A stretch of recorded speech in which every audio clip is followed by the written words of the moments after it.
ভারতের পররাষ্ট্রমন্ত্রী রাজনাথ কিন্তু ইনডিরেক্টলি বাংলাদেশকে একটি হুমকি দিয়ে রাখলেন। তিনি তার দেশের সেনাবাহিনীকে প্রস্তুত থাকতে বললেন যুদ্ধের জন্য।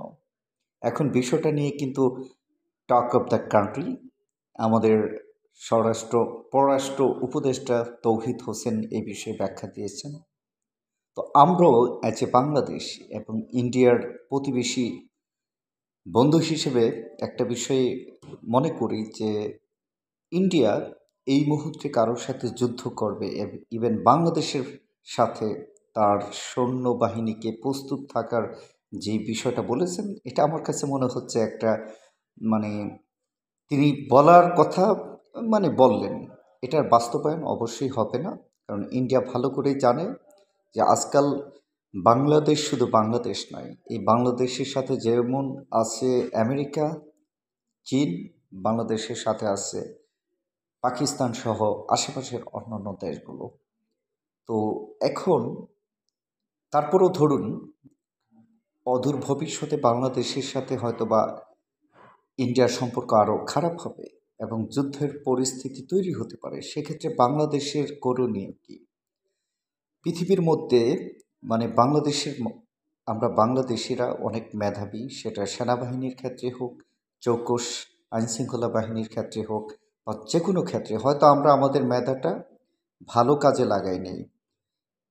অদূর ভবিষ্যতে যে কোনো দেশের সাথে, ইভেন সেটা হতে পারে পরাশক্তি, ইন্ডিয়ার সাথে আমাদের যুদ্ধ লেগে যেতে পারে। সেক্ষেত্রে আমাদের প্রস্তুতি কী? আমার মনে হয় এখনই আমাদের সরকার, আমাদের যারা গুরুত্বপূর্ণ দায়িত্বে আছে সংশ্লিষ্ট ডিপার্টমেন্টে, তাদের এই বিষয়ে ভাবা উচিত। অবশ্যই আমার দেশের যারা প্রযুক্তি শিক্ষায় এক্সপার্ট, তাদেরকে ব্যবহার করতে হবে।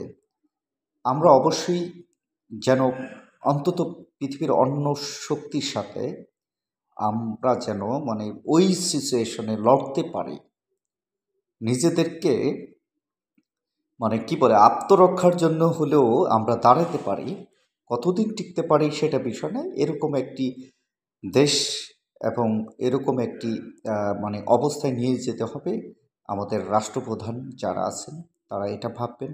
আমাদের প্রকৌশলী যারা প্রযুক্তিগতভাবে শিক্ষার্থী যারা, তাদেরকে অবশ্যই ইউটিলাইজ করতে হবে, তাদের ক্ষেত্রে ইনভেস্ট করতে হবে। এই বিষয়টা খুবই অতি গুরুত্বপূর্ণ। দয়া করে অস্ত্র হোক, বিমান হোক, হেলিকপ্টার হোক, আমাদেরকে উদ্ভাবনায় নামতে হবে যদি আগামীতে আমরা টিকে থাকতে চাই।